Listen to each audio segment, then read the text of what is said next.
صراحة أنا سعيد جدا بهذه الدينامية اللي تنشوفها في الرواق ديال وزارة العدل هذه السنة بالمعرض الدولي للكتاب. ندوات يومية، أنشطة مستمرة، وتنشوف حتى الإقبال والحضور والاهتمام ديال زوار المعرض بهذه الندوات. هو أمر مفرح صراحة، وأشد صراحة على بيدي على مديرية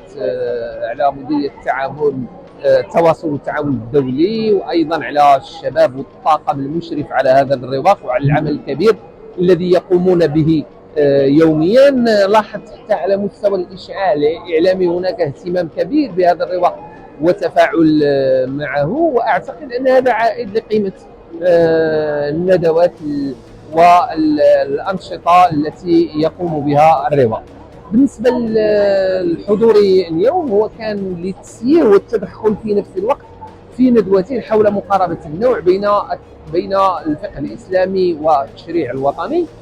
تحدثنا فيها نحن ثلاثه من المتدخلين، كنت بجانب استاذتين كريمتين تحدثا عن مقاربه النوع سواء من الناحيه الفقهيه وكيفيه توظيف هذا المفهوم في تحقيق مكتسبات للمرأة في إطار المرجعية الإسلامية، أو حتى من خلال العرض الذي تقدمت به الأستاذة أمينة الديك حول مقاربة النوع في التشريع المغربي وفي السياسات العمومية وفي عدد من المبادرات التي قامت بها الدولة المغربية لتحقيق هذه المقاربة.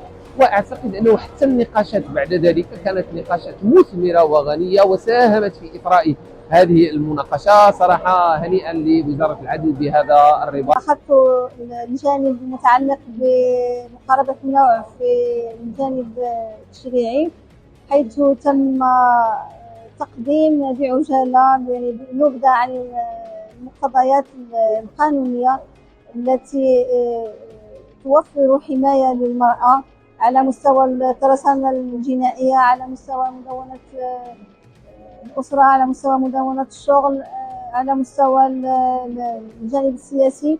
التحديات التي تطرحها هذه الترسانة القانونية وكيفية سبل معالجتها، مع التأكيد على ضرورة أن تكون دائما مقاربة قانونية سوسيولوجية حتى يتسنى تنزيل المقتضيات القانونية بطريقة أحسن وأفضل.